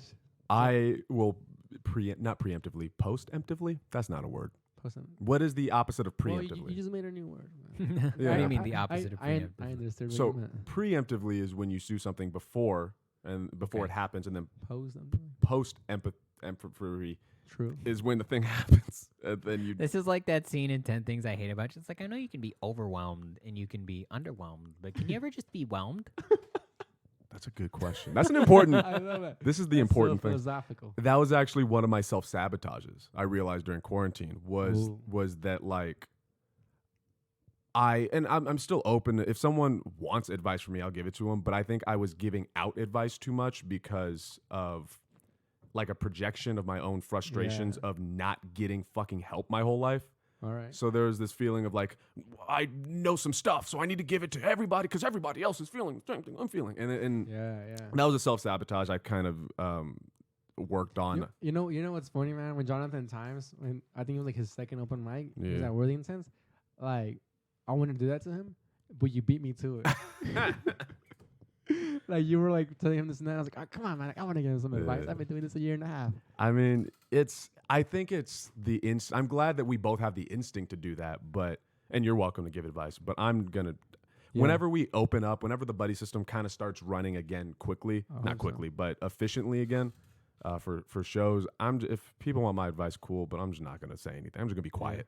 That would piss people off. What? Wait, what? What? Oh yeah. I'm sure it would. I think Joe Beltran was mad, and it was like he would tell me like, "Please fucking just tell me how to write my own jokes." No, see, that's the thing, and I understand why it would frustrate people. Yeah. But the mentality wasn't "I'm better than you" or "I think you're wrong." It was just like I like talking about comedy, and this is my opinion. I'm gonna give you my opinion. Give me your opinion back. Tell me I'm wrong. Well, when I was like super new at Riverside, and you were talking to me about that, I'm like, oh hell yeah, dude! Like somebody's talking to me about comedy, and I thought it was cool, and then but I could see the way like Joe saw it, because like the way you came up to me at Solorio's, you know, like you're like, I'm gonna fucking bury you. I was like, oh hell yeah, you know, this is tight, you know, like I got hyped up, but somebody else would be like, what the fuck? They would find it. I get why. I like Joe because he's a purist. Yeah, bro. He wants to make sure that the brand he's serving you is 100% him. Mm-hmm. Yeah. And it's not out of pride or anything. It's just like, you know, I'm sure nothing's been handed to him. Everything he has is of his own doing, and he wants you to know that when this is funny, nobody else helped him. It was all himself. I remember that in the Buddycast we talked about that. Yeah, I like that though. I respect that because I don't have that kind of confidence in myself. Yeah, I heard that episode. I was disagreeing with it. He was going, "What? No, what the fuck?" Like he was getting mad. But like the way I was seeing it, like if somebody came up to me with a different point of view, I'd be like, "Oh, I never looked at it that angle." Yeah, but I guess it could get annoying. I think it was. I just come off pretentious. Like I come off as though I think I'm better than people, but in reality, I think the exact opposite of myself. So I don't know. It is what it is. Well, I mean, it goes back to that thing. Like, if you fucking met yourself, you would hate yourself. Oh fuck yeah! You know? Like that's me. Like I would probably have more. The people who I find annoying are the people who remind me of myself the most. Fuck, dude, same. 100%. That's why I hate lazy people. Because that's my self. Bro, you're not lazy, you piece of shit. No, dude. I am. Dude, for some fucking reason, like I stopped running but I still have the notifications on my Runkeeper. George Frieder ran 3 miles. I was like, God fucking damn it, bro. That's not, dude. All right, Mike James runs further, but I'm just at a point in my life where I have to do something, or it's gonna start breaking down. I feel it. Yeah. You know. So, but I'm lazy. I have no problem sitting on the couch watching a show. Bro, I love it. I will sit there and enjoy myself. I love it. And I'll do that for a week. It's a slippery slope. Yeah, I'm like if I have any 7 deadly sin, it's sloth. Like I will sit there and just melt. I think that's what it's called, sloth. Oh, for like greed, gluttony, sloth, pride. It's the ability to just melt into the couch, and ignorant. I can do that. I thought your deadly sin was an animal. A fucking idiot. I mean, the meaning's the same, I guess. It doesn't really change the sentence. Then who the fuck would name a cute animal with fucking a sin then? That's fucked up. It's the behavior, I guess. I don't know, but I mean, they can't help it. It's their nature. I'm glad it looks like I'm not lazy to other people. It's like naming a lion a dick just for hunting, you know? Like, oh, you got a sloth. He's supposed to fucking, he doesn't do shit. It's kind of a rude animal, actually. If God is real, it's like, why would you just make prey? Just he can't even enjoy life. Like, what does he do? And on top of that, he's a fucking sloth. He's just one of the sins. hanging out. He's one of the fucking sins. It was the best part of Zootopia. So we're going to hell now? What are we talking about? Yeah, no, just telling him that I think my self-sabotage is that I'm lazy. I am at my core, like I have no problem just sitting and wasting an entire day. I love that though. Me too. But it's a slippery slope. That's so okay. I'm trying to understand that about you because Frankie was saying I don't perceive you as lazy at all. Oh. It's all a demon fight. That's like my entire life is just a struggle from my demons. So your laziness is the equivalent to my depression and anxiety. Oh, well, this guy said. I mean, all right, bro. No, I mean, we're having a healthy conversation. No, like the demon fight. Like this is a forever battle of this is what I'm gonna have to fight for my. Yeah. It is what it is. Yeah. Okay. Yeah. I mean, I have depressive bouts as well. But yeah, it's most of my life is running from my demons. Like I don't have I don't think I have a person in comedy that pushes me. It's like I know what I'm capable of, and I never hit that, and I'm always disappointed in myself. Yeah. So it's like a constant. Like, can I be better? Usually not. Like, Well, I mean, I think opposite, man. It's like from an outer person's perspective. I'm like, I don't know, dude. Like you're fucking. Like when I think of you, I'm like, fuck, bro. Like how could I get like to your level of commitment? It's like the running shit. Like we did a competition to run that 1 month, and then like I did it that month, and then I was like, all right, well that's it. And you fucking 5 months later, you're still running like 3 miles a day. You're like I don't know, like you constantly have shit going on, and you too, man. it's just life, though. I guess. Like I was telling Aaron, I just like doing things. Like I like doing stuff. You know what, man? I think that's that we're conscious of our self. What are you saying? Our self what? Self-sabotage. That we're conscious of our self-sabotages. Now I am. What makes us who we are, because we're like, when we do it, we catch ourselves. Only people who do it and they don't even know about it, and then fucking 10 years later, like, what the fuck am I doing in my life? I guess so. Yeah, that's a good way to put that. Right. I guess so. What does it take to become aware? Because for me, it was like, it took everything. They took the world shutting down for me to be like, I should probably think about this. That's really Time not had good. to come a complete standstill. The only time in history this has ever happened. Yeah, that's fucked up. That makes me wonder, like, what would have happened had this not happened. But like, what do you think it takes for people generally to be like, maybe I should work on this? I don't know if there's a way to answer that. I think it's like alone time. Yeah, Because I mean that's what happens to everybody universally right now. Yeah, everyone's on their own journey, you know, and eventually you get to a point where you spent enough time by yourself in a certain spot where you have to be introspective. Yeah. You know, so alone time is a good way to say it. Like a lot of people before lockdown were fucking meditating to kind of hear their own thoughts, you know? Yeah. Yeah. Dude, going back to like where the fuck do I get my drive from? Yeah. My truck driving, dude. I'm alone a lot now. Now that we're talking about that, I'm alone a lot. Yeah, truck driving. Do you ever sit in silence? Yeah. Music, but then when that shit gets boring, I'm heavy on audiobooks now. Real heavy on audiobooks. Before you keep going, QAnon. You remember that? Explain early that. on? I got a bad. Yeah, you said that. Okay. QAnon, I looked it up. Right. QAnon is a far-right conspiracy theory alleging that a cabal of Satan-worshipping pedophiles running a global child sex trafficking ring is plotting against President Donald Trump, who is battling them, leading to the day of reckoning, air quotes, or in quotes, involving the mass arrest of journalists and politicians. So basically, they believe that Donald Trump is Captain America, Right. and the government is actually Hydra under, like, secretly Hydra. Do you Marvel? Do you fuck about Marvel? No, my Never mind. I'm gonna give you a different example. You know what? I know my girlfriend's she's gonna be so mad at me. Like you could have kept on going. And you But it's basically the idea that Donald Trump is trying to save the world from all of these pedophiles. Right. And the left is nothing but pedophiles, and the journalists are a bunch of pedophiles, and they're all Michelle Obama has a dick. Mm-hmm. And Barack Obama's from Kenya, and all the, like, it's just the idea is that Donald Trump is our savior. That's how they genuinely believe. No, I don't think he's that, but I hope not. now what Colin, I don't know. Colin called everything before it happened. Like he stocked up. Who's calling? My friend from North Dakota moved here, okay. and then he stopped doing stand up. Now he lives in Utah. Oh, that conspiracy guy. Yeah, because okay, he's like super. And then he dipped out with like 3 other like good comedians. I was like, Jesus. But like I don't know. Like we really got along, and then but he's like really into conspiracies, and he called everything before it happened. Well, like like the water. Well, he started water shortage. Like prices are gonna go up, this and that. Like he called most of it. The dollar collapsing, which it kind of is. He called, and then he grabbed his homies and all his shit and his cat, and he dipped out to Utah.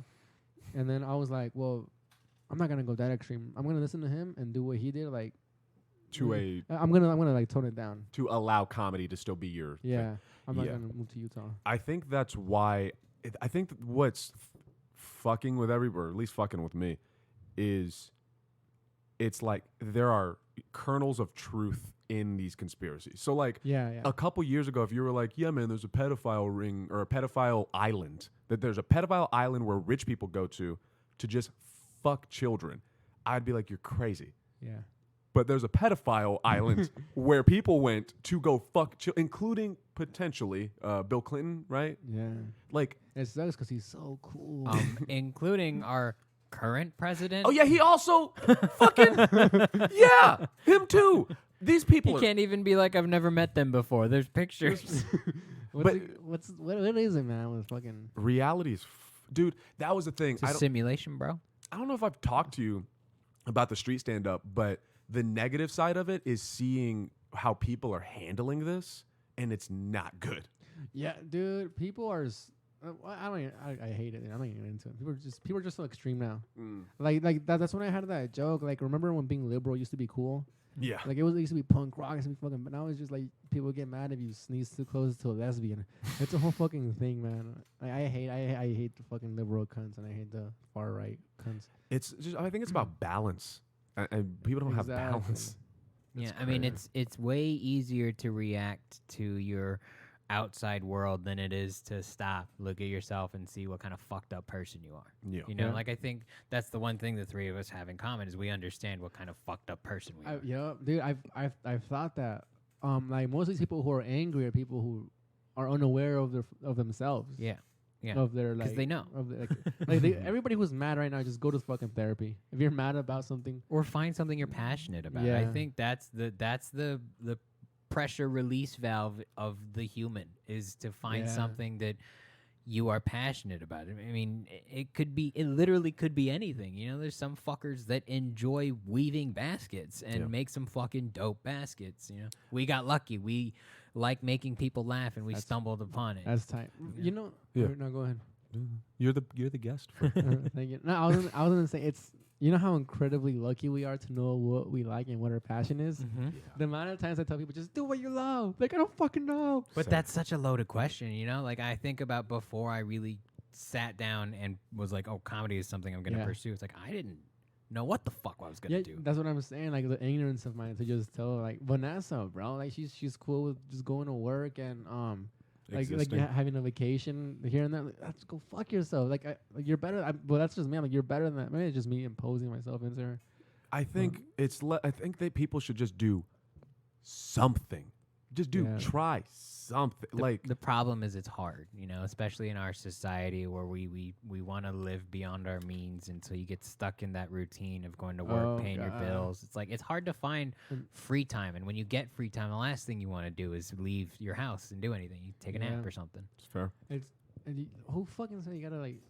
That's the bitch inside your head. That's David Goggins probably. Yeah, dude, because like that'll happen to me when I get home from work. Because I'm like, oh, you got a Mike Tyson book? That's cool. Sorry, I'm looking at your library. No, like it's funny because as I'm saying this, like I'll get home from work, I'm be like, especially when we're in that challenge, you gotta challenge me to something else, man, because I can't do it on my own. I'll challenge you Like, to some I'm shit. Okay. I'll get home from work and I'm just like, I'm just lay down here with short dog. Dude, what challenge do you Dude, guys wanna do? I'll wake up and crank out 10 miles and ruin your day, though. So. Well, no, see, I love that because I'll wake up and do like 12. You know, like I love that shit. That I think one day you did like 7, and I said, fuck this, I'm gonna do 12. I like that. And then I ran.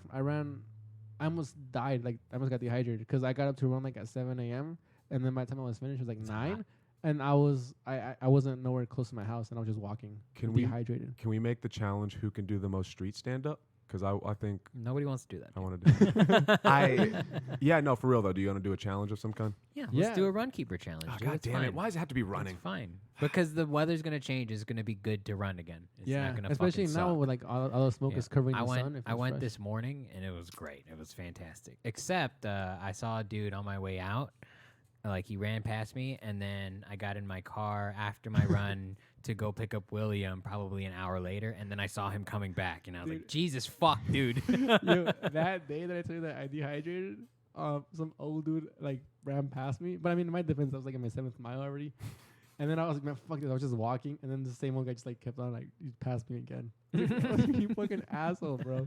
Do you want to add Will Henderson into this? And Jonathan, I think, was in it last time. We can do Jay it. Calderon? I'm down. If he's not dead. Yeah, That's because I mean, running's good. Running's a good mental, like, exercise, I Yeah. think, in general. Dude, I think that's in the best state of mind I was in when I was doing My it. favorite part of this whole lockdown is like you kind of got to see everybody left to their own devices. Everyone kind of thought they had it figured out, so now you have to put it into practice and see if what you learned was real or not. What's happened with you guys' sex drive? Well, I'm a sex addict, so no. I'm actually in a place. You know the way you talk about your girlfriend? Yeah. That's where I'm at. With himself. With yourself? No, What do no, you I think? don't. I'm not gonna get into it in too much detail, but that's where I'm at, like mentally and emotionally. Fucking Will and I were actually talking about it, Night Guy and Baldy. If it, They're gonna just drop in his other podcast. yeah, whatever. This It's a podcast network. It's all, and I'm in like 50% of them. So, no, the feeling of like, okay, I don't want to go to a bar. I don't want to go to a club. I'm not trying to fuck a bunch of people. I don't care if a girl likes me because I performed. I just don't give a fuck. I just want to. Oh, I heard of that. What? Sorry, I heard of that. Oh. I don't know where I heard that. No. I think when you were talking to Mike James. Probably. Go. But like I'm in a place where I'm like, no, I would like what you have essentially, and I feel like I'm on pace for that. Is that seasonal? What do you mean? Because I was thinking about this yesterday when like the weather is feeling great, and I was thinking like this was the best time when I was single to like go out and look for dates was around this kind of weather. The summer was the best time for me to just be single, just be a piece of shit. and like the winter, I was like, oh, I wish I had a girlfriend. No, for me, it's been consistently a piece of shit. Well, I mean, that's fun until you come, then you're a piece of shit. That and because I didn't have comedy, I would that valve that George was talking. I didn't release that valve, so I was just frustrated and I was angry and I didn't understand why, and I didn't realize like, oh, I need to also focus on my fucking calling in life. And so I think that I just didn't treat women well, not like in a Chris Brown didn't treat them well, not like He's that. got a fucking documentary on Netflix, BT Dub. Not like that. I mean, like I don't know. Emotionally? Emotionally, I wasn't connected. I think that You got what you wanted and you just fucked off. No, not even that. I thought that I was in love when I wasn't. Oh. And so I would do this push-pull thing where I would be like, no, come with me. I need somebody. And it's like, actually stay the fuck away from me because I'm not, I don't, but then it would loop. And that really fucks with people's heads, and that's just not fair. Yeah, I mean, at least you're emotionally mature to realize that now. I guess. You know? And whatever. and then actually, that's the time, man. Whoever listens to this probably like, oh shit, I'm doing that too. Because I mean, it took me, because my girl right now, she's my second girlfriend, for realsies. But before that, it was a bunch of that in between. You know what I mean? Bunch of goddamn fuckery. Yeah. Yeah. And then, but like you realize that, like looking back, like I'm a fucking asshole, man. Yeah. Like I didn't know this girl liked me that much, and I didn't fucking thought about her like only when I texted her to come through. You know what I mean? Yeah, I do, and so just I'm where you are of like, no, I want to ride or die. I want someone I can trust. Yeah. That's what Write it down. Okay. That's my next tattoo, bro. Trust. But it's gonna be backwards because it means I'm gonna come up with some metaphor. Trust. But that was something I learned through actually gaining a little bit of following, is find the people you fucking trust. Because what ended up happening was, because I was in Redlands, that was one of the areas I Tindered a fair amount. Nice. And during Sluts. The land of the Reds. during like the NPR time, Right. I started getting messages from girls who stopped messaging me like a long time ago. And they're like, hey, so you do a thing. Or what? This is how their voices are in my head. That's hot. And I had to actually talk like that. and I was immediately turned off by that. I was really disgusted by that. I was like, you fucking stop talking to me. Then all of a sudden you're messaging me. And you're fat. And you're fat. That's not a turn off. Yeah, not for me. I could give a fuck. But it was just like, it made me realize like, no. I want people, I need a team. I need people that I trust, people that I'm comfortable with, people that I can rely on and they can rely on me. And that's how I feel about relationships now. That's time, man. I mean, I'm happy you're emotionally immature. Immature, sorry. Say what you really mean, Frankie. Yeah. You're emotionally mature, man. Piece of shit. What about you? Where's your sex drive at? I've had a pretty average sex Your whole drive life? for the most part. It Yeah, hasn't I'm not. changed through quarantine. No. Like for me, when it came to the opposite sex, I was more about the chase. It was exciting. The Yeah. anticipation, the uncertainty. That's why I like that. That pressure. I like feeling that Yeah. uncertainty. I kind Ooh, of that stand up right there. Yeah, it's chaotic, and Yeah. I'm, as a control freak, I think that's like that's an aphrodisiac to me. It's chaos, and so Damn, you know, like, that sport where the Italians fuck each other up. dude, I'm not even joking. I'm still trying to formulate a way. I think if we get Will to run and we give Will a 6-pack again, he'd be down to play. Oh But- shit! I'm fighting my homie actually. Wait, what? Yeah, cause like he's overweight. Like, he used to be fit and I used to be fit, and then we both kind of understand. So he's like 200 pounds, and then I was How at tall one, is he? he's a little taller. I'm 5'9", so he's probably like 5'10", 5'11". So he was 200 pounds, and then I was 185, but of just fatness. And then I dropped to 169, sorry. And then I was like, let me get back to 185, and I'm gonna fuck you up, because he was trying to get to 185. You guys should fight at 180. At 180? Mm-hmm. Oh, because it's easier for him to lose weight than to gain muscle, or what? I think that would be more fair because you would be a solid 180, and it would take time for him to build the mass to be really useful at 180. But I think the engine that he's built in would make it a more fair fight at 180. Yeah. Well, the fight's November 25th. I don't understand what we're talking about. I'm hearing numbers. 180, 127 Pounds. Well, I don't know. Fight. What is the? I mean, for me, it's like what's the difference between 180, 185 in a fight? I don't know. Because think about me and Will is a good example. If we're both kind of on the same diet, and in a week William lost probably 10 pounds. In that same week I lost 3 because of the height difference, because of the size difference. So it is easier. Like you at 180 would be probably comparable to him at 180 in terms of just balance. Like throwing your weight around? I gotta get at 185 though. Because he can lose 20 pounds, and you're at what right now? Like, I'm at 173 right now. yeah, you can just kind of work out till then, put a couple pounds of muscle on, and be good. I gotta get to 185 because I bet my dad too. Because my dad. Maybe you shouldn't have a challenge then. It's cardio. Well, I mean, I've been you guys want to see how fucking psychotic I am? Yeah. I that backpack over there, I put my kettlebell in it, and then And you run with it? no, I don't run. Oh. The hills back You walk. here, I go for a 2-mile hike. I fucking with that in love it. that, dude. It's- I love that shit. It Bro, sucks. When I was training for Sweden, I would fucking roll down a truck, put it in neutral, all down a hill, and then just push it all the way up, man. Yeah, And do that a yeah, couple yeah. of times, dude. I love that state of mind. I love it, dude. It's crazy. And, It's it- 35-pound kettlebell and a fucking backpack, and I just walk with it. Bro, it's the shit. People are like, you're fucking crazy. I love that, dude. It's like, why I'm in love with fucking David Goggins, and I think that's the state of mind I'm right now. But inwards, not really just to better myself. Yeah. I love it. And then I was asking about your sex drive because you guys seem like you guys have been working yourself as well. But my sex drive has fucking skyrocketed.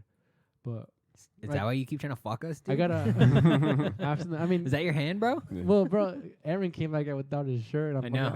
I'm trying to hide my heart. Dude, on, I bro. haven't even been recording. We're just gonna fuck.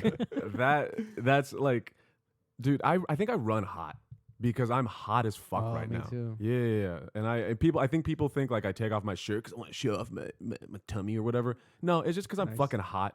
I just Yeah. I just need. I run cold. I think usually I'm around 97. That's crazy because you got more fat. Yeah, it's weird. Probably. Don't Because we're skinnier, and so we should it should be the opposite. I don't know. I think it has something to do with the metabolism. My Oh, for real? system's also broken. I Yeah, I'm don't also know. small. I don't know what the fuck I'm talking about. Neither do I. I don't have any more. Comedy. Really? What? How did Aaron Chase run out of questions? 2020 is such a weird fucking time. I've just been more efficient with my shit. It's such a weird Well, I time. take that as offense. Mm. I'm just kidding. I mean, I could come up with random ass questions, but they would be completely. I love random ass questions. Would you be my friend? No. Would you be my friend if I was racist, but I was a really good bodybuilder? I was a really good bodybuilder. I had big calves. And I would go to this and be like, "Oh my god, your fucking shoulders are massive," but I was racist. Would you be my friend? No, there's no You- benefit of that. yeah, friendship what for do me, I bro. get other than you can kick the shit out of me? What do I gain out of that? No, bodybuilder, they're top heavy. They're all off Yeah. balance. They don't. No, but I have really nice calves. There's no efficiency But I there. hate Asians. but like my calves are fucking beautiful. But like I never made it as a bodybuilder. But in Venice Beach, everybody knows my name. Would you be my friend? Yes. Hell yeah. You? No, my calves are beautiful, bro. Like I don't need yours in my life. No, but I had like really good triceps. What if you had one good tricep? That's a thing. Like not even like checking off, but just like another one. That's the thing, like an M. Night Shyamalan movie, right? One dude, he makes one arm super buff and the other one's like spindly. It's a thing. It's a movie. Is it Yeah, it's like Lady in the Water or I some saw that shit. in Regular Show. Let me see. a regular? You never seen that Regular Show? No. Like he has a jacket and then like he's like about to arm wrestle and he has like it's Death. And like Death is wearing a jacket, leather jacket, and like he takes off one sleeve and it's like a bone. He takes off his other one, it's like just buff as fuck. This guy. Is that a real guy? That's from the movie. I hope he didn't really do I that. think he did. Talk about commitment, bro. Yeah. He's a real actor. He's like, oh, you think Christian Bale goes Right, ham, that- bro? Bro. That'll give you scoliosis right there, man. Gross, fucking A. So, I mean, are you excited for your show, your mic? I mean, you clearly you're hungry. Clearly you want it. You're just in it to be funny. You're a good example of that quote that I've been fucking saying for like a month of does a painter paint to paint or does a painter paint to show Ooh. people? Ooh. I love And I that. think you're painting to paint, and I Damn. respect the fuck out of that. And I think those are the people that really have true trajectory in the industry because it's unique, it's fresh. We want to see what Frankie Hoy has this week. You know? That's a huge compliment and huge pressure. So you good, know? good. Pressure's good. I Like, like pressure. yeah. Thursday, right? Yeah. Yeah. So what's the deets? Where can they find the information, et cetera, et cetera? So I'm gonna be posting it on Tuesday night because I don't know. Like, So when this comes out, you're posting it tomorrow. yeah, Okay. posting it tomorrow night, on my feed or whatever. Where can And- they? Where's your feed, bro? They don't know you. We have thousands of. No, we don't. But We got 10,000 we have views or something. thousands of downloads. Hell yeah, yeah. I've listened to one of my episodes 1,000 times. Yeah, no, mine have been just steady playing on other people's shit. At Franklin Hoy and at Carlos Patino. He's and that Placita restaurant. Who's gonna be hosting? Who's gonna be my Me and Carlos. We're gonna switch on and off. Oh, nice. Okay. Yeah, and then I'm gonna I don't know, because when we hosted together at the Hideaway, we had so much fun. Like just pumping up the car and just buying people a beer, just getting them.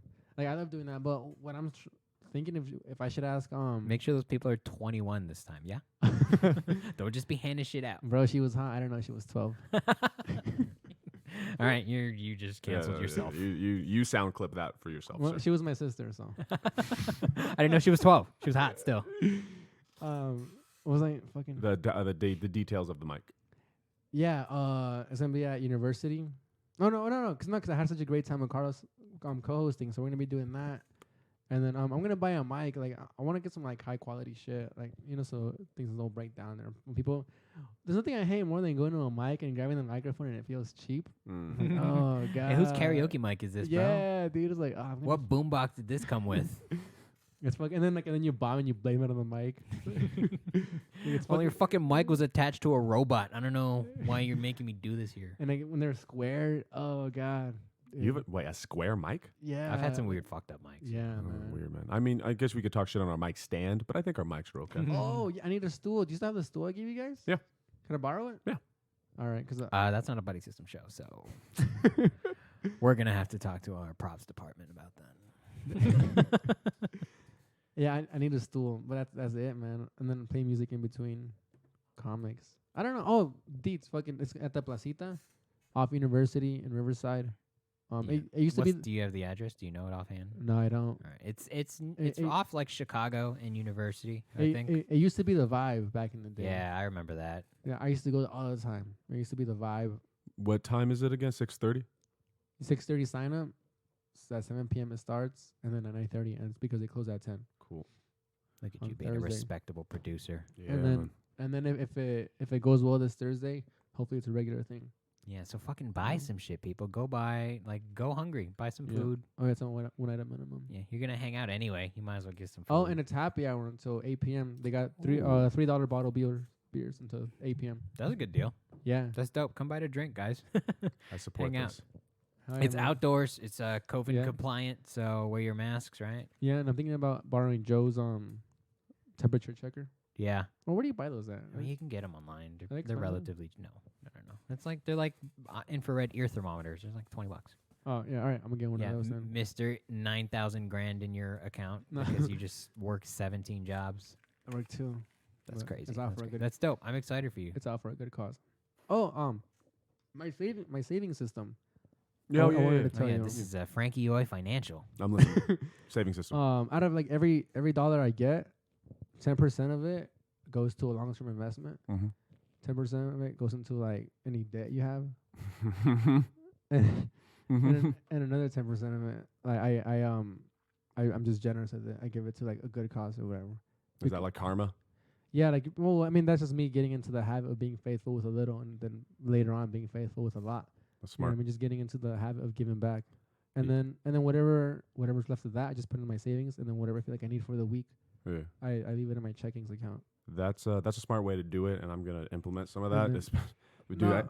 I got that hospital bill or the ambulance bill. That shit is crazy. What happened? When he got decked in the face? You didn't know Oh about that? yeah, I don't even want to the hospital. Well, I didn't know either until I was there. They took me in an ambulance, and I didn't have any choice of that, so it cost a lot of money. Damn. Yeah, that'll be all right. Well, 10% of whatever you make Yep, goes to that. 10% goes to the hospital bills. Yeah. Nah, but it only works if you're disciplined with it, man. It hurts in the beginning, it hurts, but like after a month, you see it grow. And like I have $7 now, so that's the most money I've ever had in my life. Yeah. You know?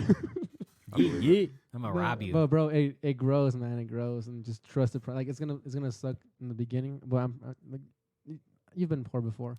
You know? I'm poor now. Well, I mean, so it's gonna be nothing new. Yeah, what do I have to lose? You know, like just cut off whatever burritos you're eating, man. I just Yeah. eat Bisquick just to cement my stomach. So Not even water, just spoons it Just out of the biscuit. fucking thing. Well, it builds up, man. Then that'll help. that'll help with your RV, and then from there it's easy. Like it's way easier saving. What I've been doing is taking every time I go in to do street stand up, I take that money and I put it towards. So it takes me maybe depending on a night. If it's I would say a reasonable week. If I go out twice, I can get about $100, and then I put that 100 all for the RV. Oh yeah. That's how I've been doing it, and then my regular jobs and stuff, I put that towards other life. Fucking, I forget you have rent, huh? Yeah, oh, sort of. Yeah. It's a whole thing. I'll tell you about it off there. Yeah. Well, I mean, there it is, man. He just has to put up with weekly Brussels sprout feeding. Yeah. He's got to milk a goat in the morning. She let me out today. She the chains still are sore, but That sounds hot, bro. Can I come?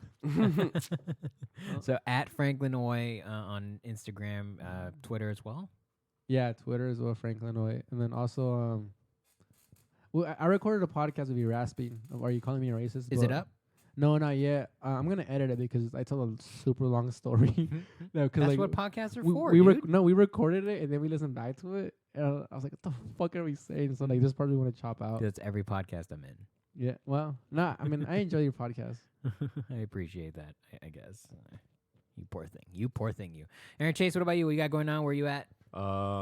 let's see. If you add yourself to my text list, just DM me on Instagram. What a sneaky way to get girls' numbers. Yeah, that's what it is. Holy shit. If you add on the text list, I let people know when I'm It's all performing. dudes. I hope so. I'm on it. Uh, I've been sending him dick pics. Have you actually responded?